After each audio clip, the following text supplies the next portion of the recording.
So the pie is getting smaller and smaller, and I think if we allow the opportunities to and unilateral action to take us closer, to bypass an opportunity with the Palestinians, the Arab Palestinians, and move towards the neighbors and only the neighbors, then I think we are setting ourselves for more failures. Madam Ambassador, on the points that you have raised in your closing remarks, I cannot but I agree, because I think, and I restrict my comments only to the Israeli-Palestinian conflict, as I have not been able to or afford the time to examine all the other agreements like you have, because I'm engaged in a daily practice of law. I solve other people's problems as opposed to focusing on this issue these days. I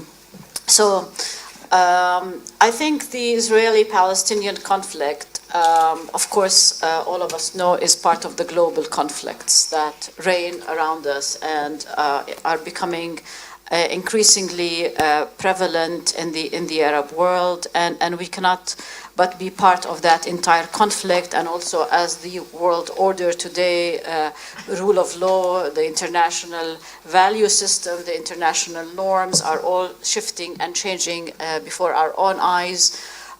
So we, the Palestinians and the Israelis, are also struggling to find our own place within this global conflict and the global changes.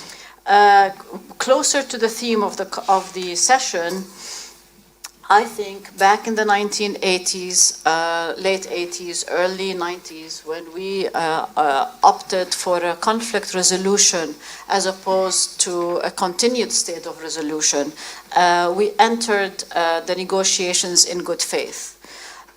We entered the negotiations with the aim to build trust and confidence. And we created a balance at that time between our minds and our hearts. We created a balance between what our interests are and what our emotions are dictating. And therefore, that led us to sign peace agreements, interim as they may have been, but we started the process. Unfortunately, as we started getting more into the details, determining that the price on the emotional, on the historical, on the political, and on the economic level were too heavy to pay, we started having our hearts take over our brains. And we allowed the right on both sides to take hold and divert the prospect from a two-state solution to a continued managed state of conflict and to unilateral action. And I think this is where we have missed the opportunity, both of us, of course, on both sides.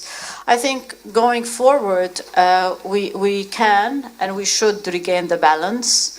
I think having established that we can, at some point in history, use our minds to address the conflict in an objective way, notwithstanding all the emotional, subjective aspects of it, is still an opportunity.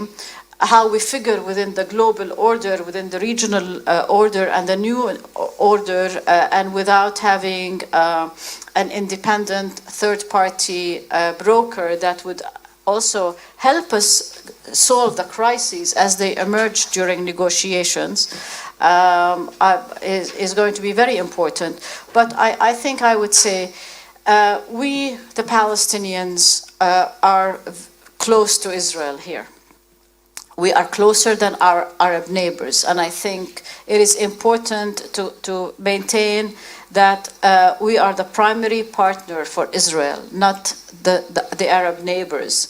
The Arab neighbors are going to be of added value for normalization, but if we, the Palestinians, find ourselves more and more sidelined, especially as the as the pie, the land, so to speak, is getting smaller and smaller, I like to offer an anecdote here.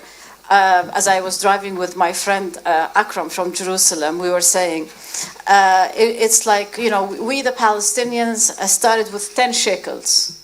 That was like sort of the exchange for peace, the value, the monetary value in exchange for peace. Today, we owe Israel 10 shekels. So the pie is getting smaller and smaller, and I think if we allow the opportunities and unilateral action to take us closer, to bypass an opportunity with the Palestinians, the Arab Palestinians, and move towards the neighbors and only the neighbors, then I think we are setting ourselves for more failures.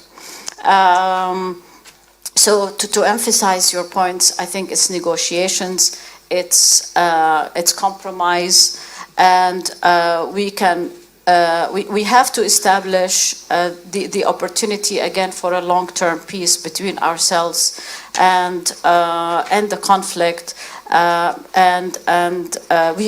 We both are here to stay. We have a joint history, we have a joint destiny, and we have a joint tradition to a large extent, of course.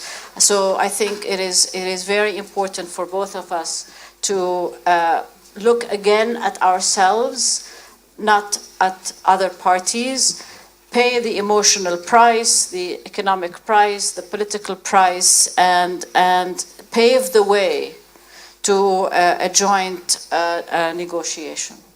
Thank you. I think, it's one thing to be transparent, it's another thing to negotiate in secret.